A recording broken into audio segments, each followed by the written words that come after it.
ang nakatandog nako sa Ebanghelyo karon mo ni mga pulungan. Kung may makuha sa katao, kung maangko niya ang tibuok kalibutan, nakawad-an siya sa ginabuhi. What does it profit a man when he gains the whole world and loses his soul? Marabag, padungon ako ang pulong ba nga. So makuha sa usa ka pamilya na ang tanang kaharuhay, na ang tanang gituwag to kabtangan, tanan kadato, pero way kalinaw. Usa may na, usa may makuha what is there sa katao nga diin matahom kambungan tan-awon sa gawas, plus kasing-kasing hugaw sa sala. Usa may makuha naata na tarang mga butang, pero watay kalinaw sa itong kasing-kasing. Sa Pablo pa, ningon siya nga bisag unsa pa'y maangkon nimong kaalam, bahandi, ining kalibutana, kung way gugma, wa kay nada. Wa kay nada. Santiago, so nang pagbasa, ningon sa may puos sa imong pagtuo, kung wa say buhat. Gani ang version ni ining usa ng Ebanghelyo mao. What does it profit a man if you gain the whole world and not only loses your soul but your life kinabuhi? Muna ang hagit ni Jesus. Unya siyang hagit, iyan yung gitubag ang iyang hagis pag-ingon. Ipuyo ang imong kinabuhi to the full. Gamita imong kinabuhi yun. Ubok kay na, gamita ka na. Nga mapuslanon dyan kaayo. Huh? Mapuslan og malambuon. Yang tubag niya, sunda ko.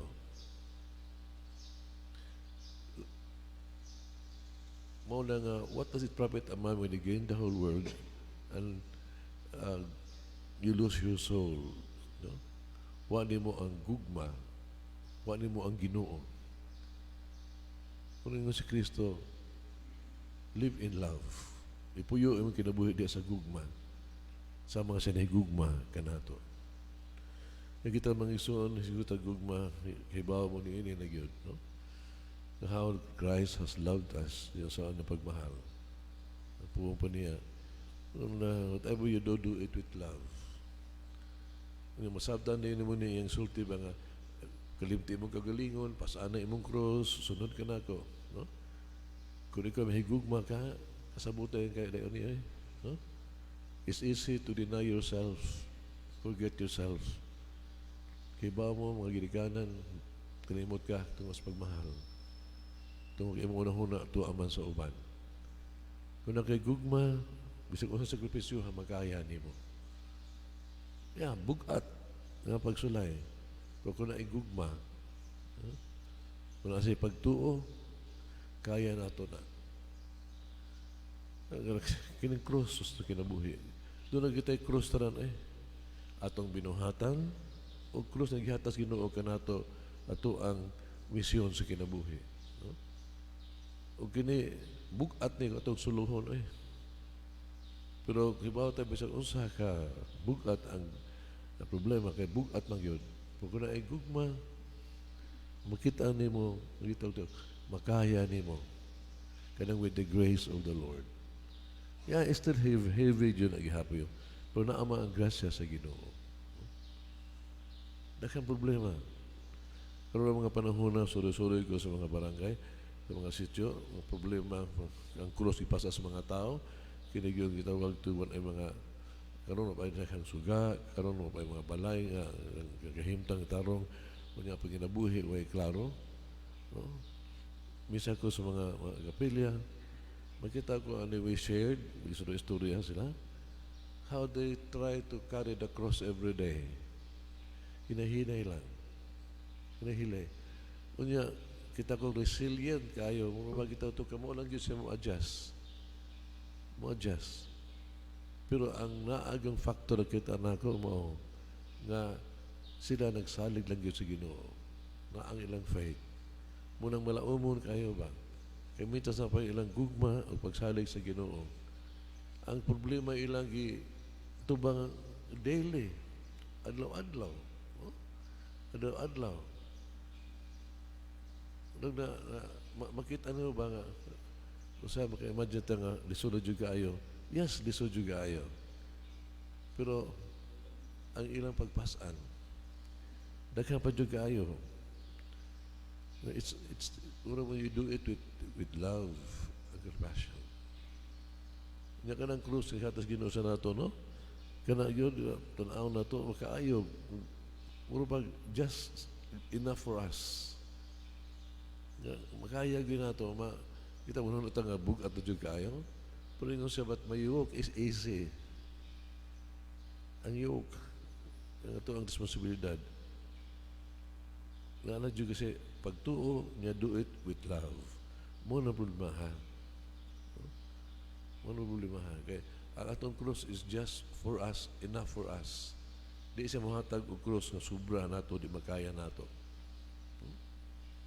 Numot unto sa gilano sa katao na reklamo sa Ginoo, Ginoo ano to nga krus dako kayo, nya kana akong silingan pagkahayahay niya iyang krus gaan. Nya gusto ka magigilis og krus niya.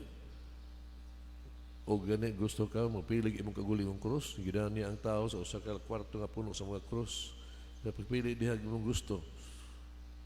Ipili na lang iyang gusto. Pili siya kayo nga murag haong kayo niya, murag kaya niya. Tanto niyang pinili ninyo siya. Kini, sakto ka na ko ni. Murag ako gini, sakto na ko ni. Sa tanawa ko nung kisitagiaan ng krus sa kanaaman nga luyo. Pagtanaw niya sa krus, iyangan na adiha. So that is just for you. Kaya ni mo na. Muna nga mga isuon makita ka sa hay, doon na kayo pagsulay. Ay ingon mas dako kay sa iyaha. Kay kung tagayan ka sa Ginoo og pagsulay nga grabe, that means because He knows that you have enough grace and patience for that. Di na ihatag niya sa kataong di kaya. Makaya ginani mo. Naadyo ka ang grasya. Kaya di maginambuwag ang grasya sa Dios kinato. Basta lagi ato ang buhaton kini with great faith and love sa tuang kasing-kasing. Muna ada-ada na ito struggle nga ang ato ang kinabuhi is worthwhile living. Kung kini gipuyo kini gitawag with love, with service and sacrifice for others.